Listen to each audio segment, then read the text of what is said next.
বিসমিল্লাহির রহমানির রহিম। আসসালামু আলাইকুম রহমতুল্লাহ। পবিত্র জুম্মা মোবারক শেষ করেই আপনাদের সামনে হাজির হলাম ছোট্ট একটা টিপস আপনাদের শেয়ার করার জন্য। আপনারা যারা ভাবছেন যে শুধু খাদ্য দিলেই মাছ বড় হয়, তারা সম্পূর্ণ ভুলের ভিতরে আছেন। মাছের নিরাপদ ভাবে বৃদ্ধির জন্য সর্বাগ্রে দরকার হলো তার পরিবেশ ঠিক করা।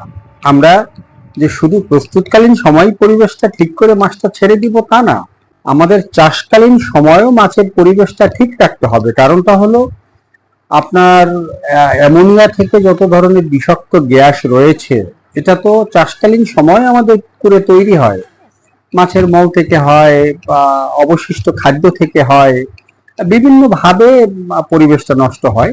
আর বিষাক্ত গ্যাসের যখন তৈরি হয়, পুকুরে অক্সিজেন সংকট হয়, পিএইচ নিয়ন্ত্রণে থাকে না, মাছ খাদ্য গ্রহণে অনীহা প্রকাশ করে, মাছ ঠিকভাবে খায় না, মাছের বৃদ্ধি হয় না, মাছ বিভিন্নভাবে বিভিন্ন রোগে আক্রান্ত হয়।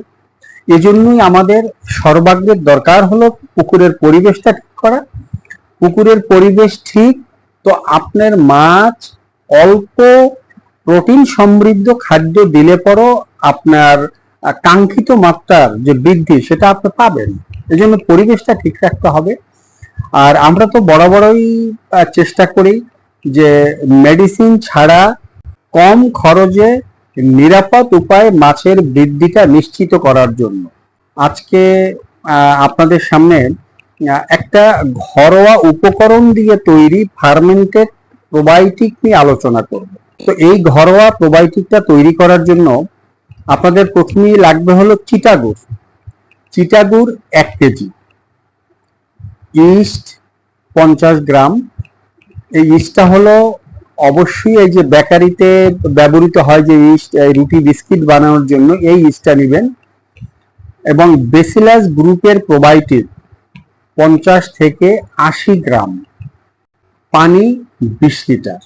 এই উপাদানগুলো একত্রিত করে 24 থেকে 48 ঘন্টা ফার্মেন্টেশন করতে হবে। একত্রিত করে ভালো করে ঘেটে, এটা অবশ্যই বাতাস চলাচল করতে পারে এমন একটা কোনো কিছু দিয়ে ড্রামের মুখটা ঢেকে রাখবেন, এবং অবশ্যই ছায়াযুক্ত জায়গায়, রৌদ্রময় জায়গায় রাখা যাবে না। তো সকালে একবার, বিকেল একবার এটাকে একটু ঘেটে দিতে হবে। আর ইস্ট যখন ব্যবহার করবেন, ইস্টটা তো অবশ্যই লাইট করতে হবে। সেটা কুসুম গরম পানিতে আপনি চিটাগুড় দিয়েও করতে পারেন, চিনি দিয়েও করতে পারেন। ইস্টটাকে লাইট করে এই উপকরণের সাথে আপনি এটা একত্রিত করে 24 থেকে 48 ঘন্টা এটাকে ফার্মেন্টেড করবেন।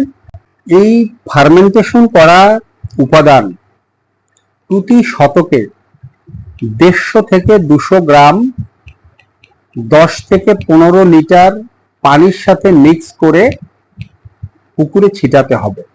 এখন এই প্রোবায়োটিকটা আপনি যখন প্রস্তুত করলেন, আমি কিন্তু আমার পিছনের অনেকগুলো ভিডিওতে কিন্তু আমি বলেছি যে এই প্রোবায়োটিক যখন আপনার প্রস্তুত হবে তখন একটা টক মিষ্টি একটা ঝাঁঝালো গন্ধ, খুব লোভনীয় একটা গন্ধ আসবে। আর যদি গন্ধটা খুব উটকো হয়, মানে আপনার মনে হয় যে পচে গেছে, তাহলে কোনোভাবেই এটা ওই পুকুরে প্রয়োগ করবেন না।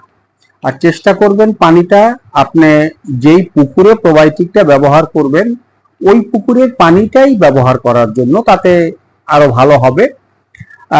এবং এই প্রোবায়োটিকটা যদি আপনি সংরক্ষণ করতে চান, সবচেয়ে ভালো হয় যদি 7 দিনের ভিতরে আপনি এটাকে প্রয়োগ করে ফেলেন। আর সংরক্ষণ করতে চাইলে সেটা অবশ্যই 4 থেকে 8 ডিগ্রি তাপমাত্রা, অর্থাৎ ফ্রিজের যে নর্মাল যে জায়গাটা, এখানে আপনি একটা কন্টেনারে এটা 2 থেকে 3 মাস পর্যন্ত সংরক্ষণ করা যায়। তবে যদি ফ্রিজে আপনি সংরক্ষণ করেন তাহলে অবশ্যই এই ঢাকনাটা, অর্থাৎ আপনার কন্টেনারের যে মুখটা, এটা একটা পাতলা সুতি কাপড় দিয়ে বেঁধে রাখবেন যেন বায়ু চলাচল করতে পারে। এটাকে এয়ারটাইট করা যাবে না, কারণ এয়ারটাইট করতে গেলে নষ্ট হয়ে যাওয়ার যথেষ্ট সম্ভাবনা রয়েছে। তো আজকে এই ঘরোয়া উপকরণ দিয়ে ফার্মেন্টেড প্রোবায়োটিক তৈরির যে প্রক্রিয়াটা আপনাদের সাথে শেয়ার করলাম, আশা করি এই প্রোবায়োটিকটা আপনাদের অনেক উপকারে আসবে, আপনারা অনেক উপকৃত হবেন। আপনারা ভিডিওগুলো মনোযোগ দিয়ে দেখবেন। আপনাদের যদি কোনো প্রশ্ন থাকে সেটা অবশ্যই কমেন্ট বক্সে জানাবেন। ভিডিওতে অবশ্যই লাইক করবেন এবং শেয়ার করবেন, কারণ এতে আরেকজন চাষি যথেষ্ট পরিমাণ উপকৃত হবে। তো আপনারা সবাই ভালো থাকবেন, আপনাদের মাছ চাষ ভালো হোক, মাছ চাষে আপনারা সবাই অনেক অনেক অনেক বেশি লাভবান হন সেই প্রত্যাশায় আজ এ পর্যন্তই। আসসালামু আলাইকুম।